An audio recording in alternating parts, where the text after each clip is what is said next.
Bora falar de futebol? Bora falar de Flamengo 2, Palmeiras 0. Vamos analisar um pouquinho o que fez com que o Flamengo vencesse essa partida e principalmente o que fez o Flamengo jogar melhor, jogar mais no campo de ataque, pressionar e tudo mais.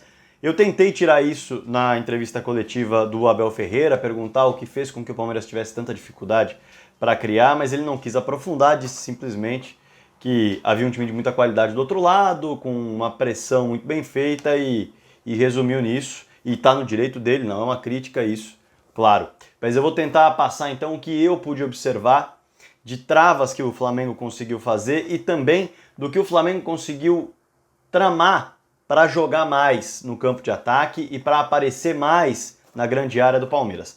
Para começar, os dois times com o melhor que tinham à disposição em campo. Esse é o primeiro ponto. O segundo ponto, Palmeiras numa marcação 4-1-4-1.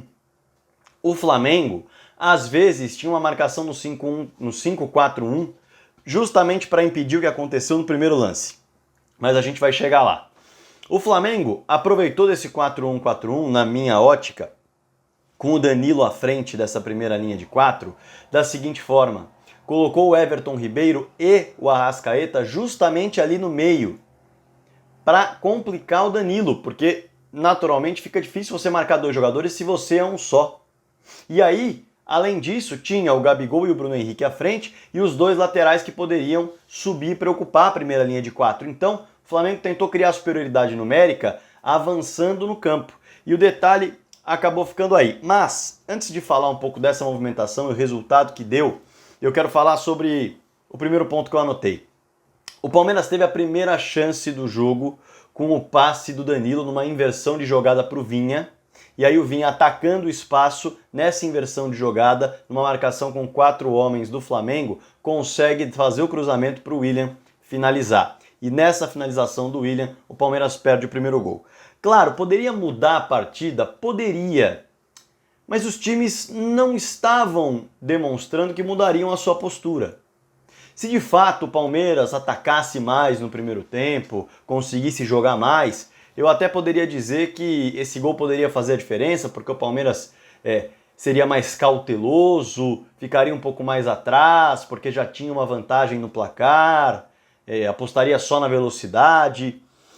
E o que a gente pôde perceber foi um Flamengo que tomou conta do campo, mesmo com o 0-0. Mesmo sem levar gols, mesmo com o Palmeiras sem estar em vantagem. Então não sei se de fato mudaria o jogo esse primeiro gol, mas aí é uma suposição observando o que aconteceu na sequência. Por quê? Porque essa movimentação do Everton Ribeiro e do Arrascaeta não mudaria com o Palmeiras em vantagem.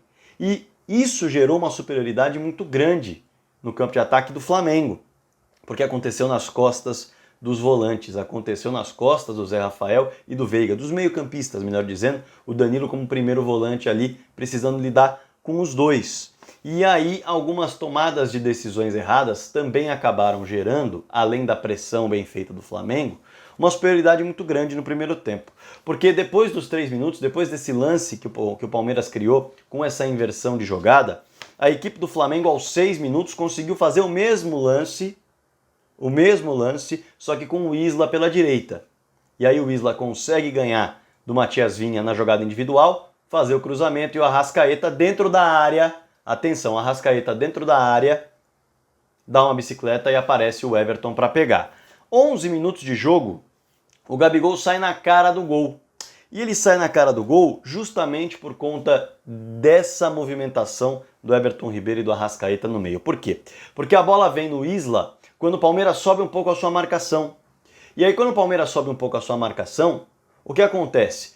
Sobe compacto e essa marcação na esquerda não funciona. Por quê? Porque o Vinha fica preocupado, já que o Arrascaeta e o Everton Ribeiro estão no meio. Principalmente o Everton Ribeiro que está perto dele. E ele não sobe para tirar o Isla porque ele percebe que o Everton Ribeiro está livre. Então, no momento que o Isla está livre, vem o lançamento para o lateral do Flamengo. E o Vinha fica sem o que fazer. O Vinha não sabe se corre para atacar o Isla, deixando o Everton Ribeiro com maior liberdade, ou se ele vai correndo para trás, e é o que ele faz, para tentar ajudar na marcação, atrasar um pouco o adversário e ver se a bola não chega no Everton Ribeiro porque ele está avisando que vai pegar. Só que o Isla, com a liberdade que tem, solta rapidamente para o Everton Ribeiro. E quando ele solta para o Everton Ribeiro, que está lado a lado com o Vinha, o Kusevich sai da sua linha de marcação de defesa para atacar o Everton Ribeiro. Só que o Everton Ribeiro é muito rápido e aí ele imediatamente solta a bola para o Gabigol, que está onde? Solto atrás do Kusevich. E aí o Gabigol dispara, o Palmeiras consegue ainda recuar, o Gabigol faz um cruzamento e o Luan salva, mas essa movimentação atrapalhou o Vinha, porque ele observou e não sabia o que fazer, já que o Everton Ribeiro estava ali, o Arrascaeta estava mais para o meio, o Gabigol estava atrás e o Isla à frente dele. Então ele falou, bom, o Gabigol, o Kusevich está se virando, mas esses dois aqui eu preciso tentar ajudar, porque o Everton Ribeiro está sozinho e aqui o Isla vai receber. Pum, recebeu, a jogada se seguiu justamente com esses espaços. E aí, tem o detalhe, aos 13 minutos, bola nas costas do Marcos Rocha para o Bruno Henrique jogar. Ponto importante também, que o Palmeiras tem que ficar ligado. Mas essa bola nas costas não tem muito a ver com essa movimentação dos dois jogadores. Aos 23 minutos, o Danilo solta o Arrascaeta. E aí esse lance também é bem interessante. É o lance em que o Arrascaeta recebe dentro da área e em vez de chutar ele tenta cruzar, depois que ele limpa o Luan ali na quina da pequena área. E esse lance é interessante por quê? Porque a infiltração dos jogadores, do Everton Ribeiro e do Arrascaeta, elas complicam o sistema defensivo do Palmeiras de novo. Elas confundem de novo o Palmeiras. Atenção, se você quiser ver nos melhores momentos, depois de acompanhar o vídeo, eu estou falando a minutagem porque você pode acompanhar nos melhores momentos que tem no YouTube depois de entender o que eu estou falando. Ou melhor, depois de ouvir o que eu estou falando para entender. O Danilo, que está na marcação do Arrascaeta, ele aponta para o Luan pegar o Arrascaeta porque ele vai dobrar a marcação no Bruno Henrique, que já está com o Marcos Rocha. Só que quando ele faz isso, ele não percebe que nas costas do Luan, e o Luan sabe disso, e não consegue avisar o Danilo, o Everton Ribeiro já está entrando na grande área. E o Gabigol também está lá, só que o Kusevich está pegando o Gabigol. Então o Danilo, quando solta o Arrascaeta, deixa o Luan com dois homens dentro da área, o Arrascaeta e o Everton Ribeiro, para tentar fechar o Bruno Henrique, que estava marcado pelo Marcos Rocha. No meio dos dois, o Bruno Henrique percebe e faz o passe. Aí o Luan, que estava justamente no meio do Arrascaeta e do Everton Ribeiro, ele tá ligado e vai para cima do Arrascaeta, mas ele vai para cima quando o Arrascaeta já tá com o domínio da bola e consegue se desvencilhar, opta pelo cruzamento, não entendi o porquê, em vez de chutar, mas de novo, a movimentação desses dois fez com que o Danilo se confundisse, soltasse achando que não tinha outro infiltrando para dobrar a marcação, e o Palmeiras acabou se complicando mais uma vez. De novo, Arrascaeta e Everton Ribeiro infiltrando e complicando a zaga do Palmeiras. E aos 37 minutos tem um outro contra-ataque do Flamengo que eu anotei aqui, que é legal de colocar. Por quê? Porque é mais uma dobra de marcação que acaba sendo uma decisão errada. Por quê? No contra-ataque, 4 contra 4, numa perda de bola do menino no campo de ataque, o Kusevich tenta dobrar a marcação no Everton Ribeiro, com medo de um chute, porque o Everton tá caindo na diagonal para dentro da meia-lua para chutar. Só que nessa que tá no 4 contra 4, o Kusevich sai do Arrascaeta. E o Arrascaeta recebe em liberdade, na ponta, no 4 contra 4. Mas aí no cruzamento do Arrascaeta, o Marcos Rocha consegue cortar de calcanhar, basicamente. Na sobra vem o chute do Gabigol e o Luan acaba salvando. E aí eu vou mostrar o gol do Flamengo, que tem muito a ver com a ideia do Palmeiras não ter jogado. Justamente porque é na base da pressão que o Abel Ferreira tanto falou que esse gol sai. Eu vou pegar a prancheta e vou colocar aqui para você poder observar comigo. Veja só, o Danilo tá aqui, camisa 5.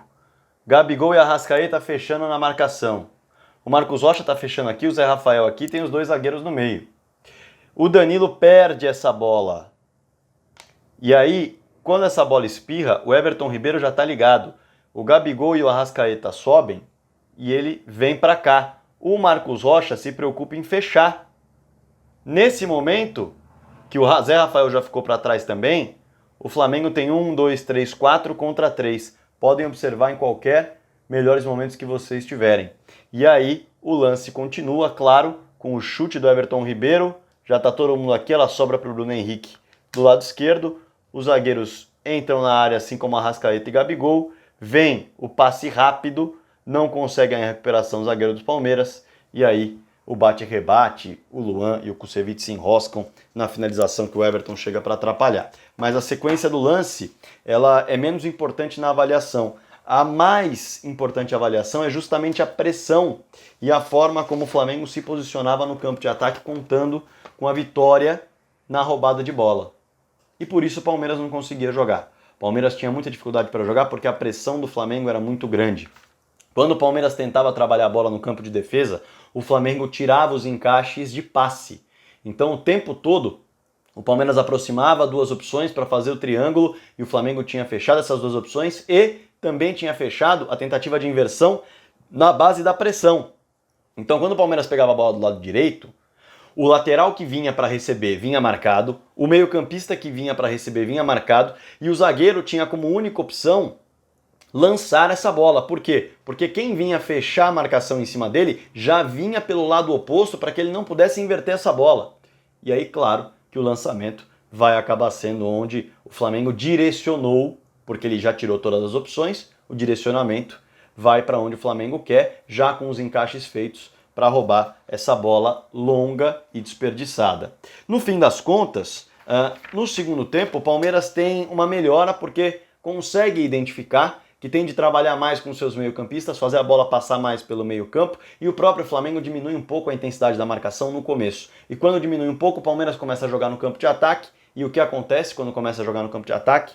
Tem uma jogada de infiltração do Rafael Veiga com o Zé Rafael pelo meio, cruzamento na área, o menino finaliza depois do William chegar finalizando, a bola espirrar na zaga, e a bola vai para fora, num pênalti praticamente, como narrou o Gustavo Villani. Mais uma vez o Palmeiras perde uma oportunidade. Ali talvez mudasse um pouquinho a configuração do jogo, acredito eu, porque seria um segundo tempo em que o Palmeiras abriria o placar, o Flamengo já sem tanta intensidade na marcação, perdendo logo no começo do segundo tempo a vantagem.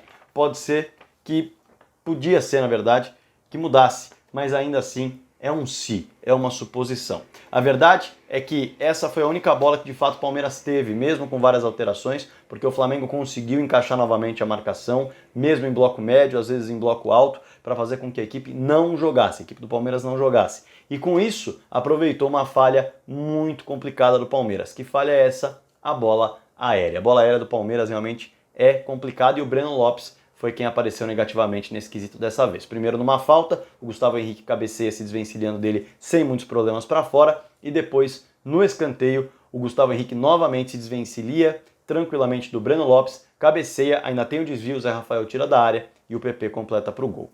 Bom, lições que o Palmeiras tira, digamos assim, desse jogo.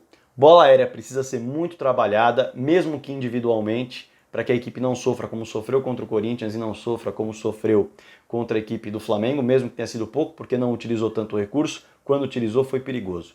O Palmeiras tem que observar principalmente a sua marcação quando dois homens ficam atrás no 4-1-4-1. O Palmeiras não pode deixar um homem sozinho olhando para esses dois, porque fatalmente vai confundir a marcação. E se o time adversário souber usar isso, vai fazer o que o Flamengo fez. Vai ganhando campo com a confusão das tomadas de decisões dos jogadores, porque não estão em superioridade numérica, muitas vezes em inferioridade numérica no setor. Esse é outro ponto importante. Eu acho que esses são os dois pontos mais relevantes de um Flamengo que foi bem, como eu disse, taticamente, conseguiu fazer valer a sua ideia de jogo sobre o Palmeiras, que não conseguiu jogar muito por conta da pressão.